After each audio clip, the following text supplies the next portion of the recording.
काम बड़ी विराट घटना है। काम सिर्फ यौन नहीं है, सेक्स नहीं है, काम विराट घटना है। यौन भी काम के विराट जाल का छोटा सा हिस्सा है। जहां भी दूसरे से सुख पाने की इच्छा है, वहां दूसरे का शोषण करने के भी रास्ते निर्मित होते हैं। जब भी मैं किसी दूसरे से सुख लेना चाहता हूं, तभी शोषण शुरू हो जाता है।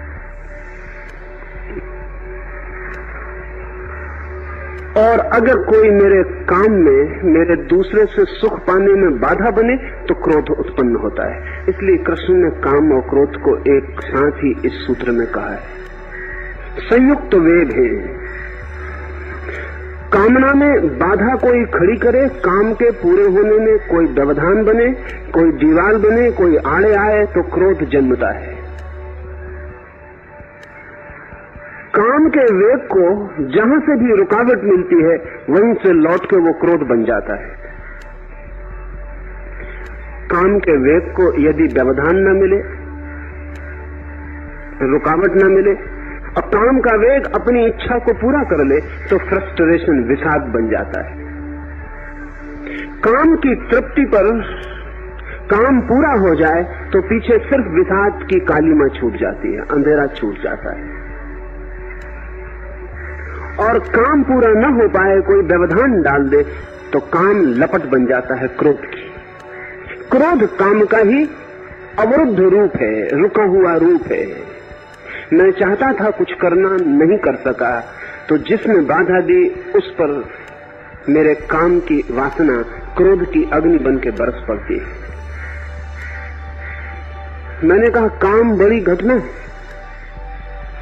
अगर हम मनस्शास्त्रियों से पूछें, तो वो कहते हैं कि मनुष्य काम के लिए ही जी रहा है। अगर हम फ्रायड से पूछें, तो वो कहेगा काम ही मनुष्य की सब कुछ, उसकी आत्मा है।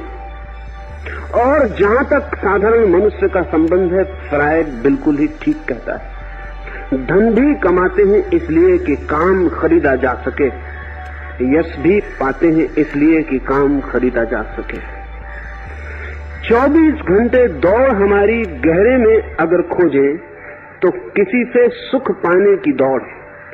सुना है मैंने कि फेरेंजी करके एक मनोचिकित्सक के पास एक आदमी आया है, अति क्रोध से पीड़ित है। क्रोध ही बीमारी है उसकी। क्रोध ने ही उसे जला डाला है भीतर। क्रोध ने उसे सुखा दिया, उसके सारे रस स्रोत विषाक्त हो गए। आंखों में क्रोध के रेसे हैं,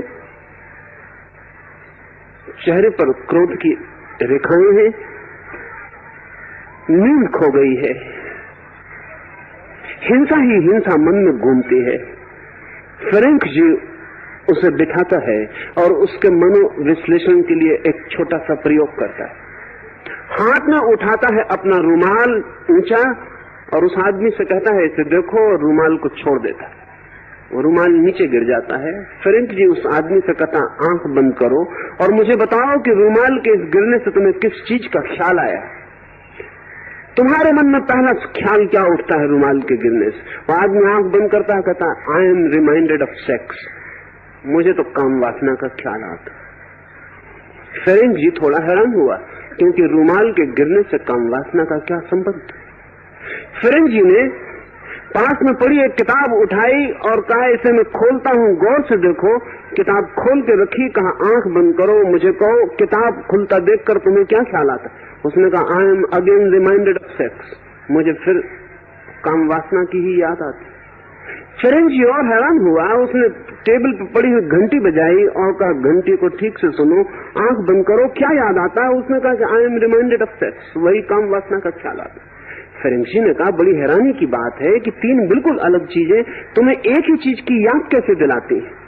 रुमाल का गिरना, किताब का खुलना, घंटी का बजना, इतनी विभिन्न बातें हैं, तुम्हें इन तीनों में एक ही बात का ख्याल आता है। कारण क्या है? उस आदमी ने कहा, तुम्हारी चीजों से मुझे कोई संबंध नहीं, मुझे सिवाय सेक्स के और कोई ख्याल आता ही नहीं। तुम्हारी चीजों से कोई संबंध नहीं है। तुम रुमाल गिराओ कि पत्थर गिराओ, तुम घंटी बजाओ कि घंटा बजाओ, तुम किताब खोलो कि बंद करो, इससे कोई फर्क नहीं पड़ता। मैं तो सिवाय काम के कुछ सोचता ही नहीं। ये आदमी पागल मालूम पड़ेगा, लेकिन दुनिया में 100 में से 99 आदमी इस भांति के, उन्हें पता हो या न पता हो। और जिन्हें पता है उनकी तो चिकित्सा हो सकती है, जिन्हें पता नहीं है वो बड़ी खतरनाक हालत में। हमें लगेगा कि ये तो बात ठीक नहीं, रुमाल के गिरने से हमें क्यों ख्याल आएगा। लेकिन अगर आप अपने मन का थोड़ा सा अंतर विश्लेषण करेंगे, सुबह से रात सोने तक थोड़ा भीतर झांक के देखेंगे, तो आप हैरान होंगे कि कहीं अंतस्तल पर एक परत काम वासना की पूरे समय चलती रहती। मनोवैज्ञानिक उस राज को पकड़ लिए हैं, इसलिए सारे दुनिया के विज्ञापन दाताओं को उन्होंने कह दिया है कि आदमी को कोई भी चीज बेचनी हो सेक्स के साथ जोड़ दो, बिकेगी, अन्यथा नहीं बिकेगी। कार बेचनी हो तो एक नग्न स्त्री को कार के साथ खड़ा करो, कोई संबंध नहीं। सिगरेट बेचनी हो तो एक स्त्री को खड़ा करो। कुछ भी बेचना हो तो नग्न स्त्री को बीच में लाओ, जिसका कोई भी संबंध नहीं है तो भी खड़ा करो। क्यों? आदमी के मन की अंतर्धारा का पता चल गया है, हर चीज उसी की याद दिलाती है। तो अगर स्त्री को खड़ा कर दो तो वो चीज उसके मन में गहरे संयुक्त हो जाएगी, गहरी उतर जाएगी। फिर वो चीज नहीं खरीदेगा चीज और समझेगा कि किसी जाने अनजाने रास्ते स्त्री खरीदी है। ये काम से भरा हुआ चित्त अगर 24 घंटे क्रोध से भरता है तो आश्चर्य नहीं है। ये काम 24 घंटे 1000 बाधाएं पाता है, रुकावटें पाता है, ये पूरा नहीं हो पाता, पीड़ा कर देता है। भीतर उबल जाते हैं प्राण, ऊर्जा काम में बहना चाहती है, रुकावटें पाती है 1000 तरीके। इसलिए तो जहां सुविधा बन जाएगी वहां लोग रुकावटों को तोड़ना शुरू कर देंगे, जैसा अमेरिका में हुआ। जब तक दुनिया गरीब थी तो आदमी समाज से डरता था, क्योंकि भूखा मरेगा अगर समाज के खिलाफ गया तो। नौकरी रोटी रोजी खो जाएगी, जिंदा रहना मुश्किल हो जाएगा।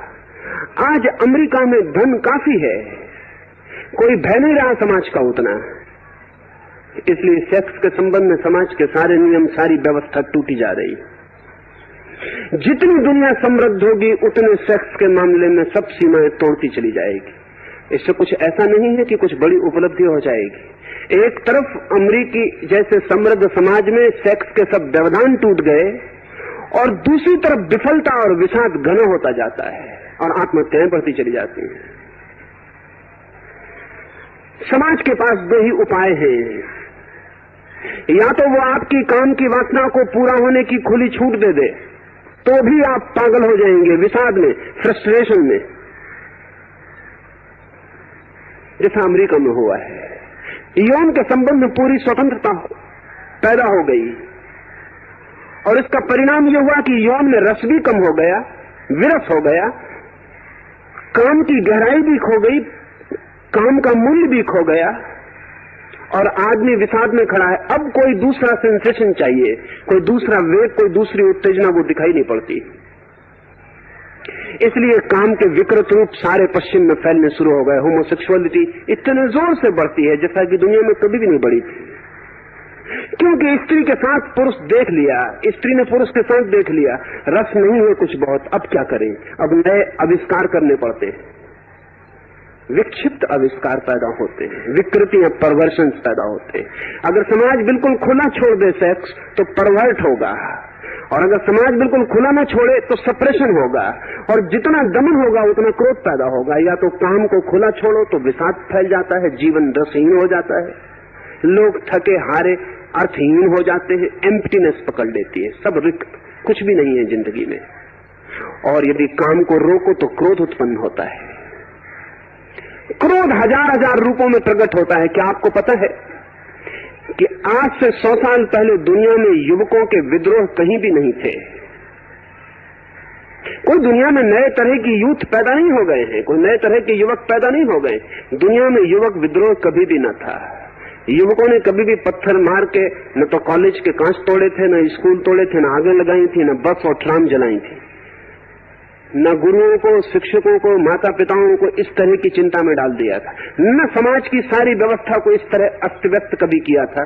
क्या बात है, युवक के भीतर कुछ नए हार्मोन, कोई नई केमिस्ट्री हो गई, कोई नई बात पैदा हो गई। युवक बिल्कुल वैसे ही है जैसे सदा थे, सिर्फ एक बात का फर्क पड़ा है, दुनिया से बाल विवाह विदा हो गया। 13-14 साल में युवक काम वासना से भर जाता है, लेकिन समाज सब तरफ से रोक पैदा कर देता है, रोक पैदा कर देता है, क्रोध पैदा होता है। काम अवरुद्ध हुआ कि क्रोध पैदा हुआ, क्रोध पैदा हुआ कि विध्वंस होगा।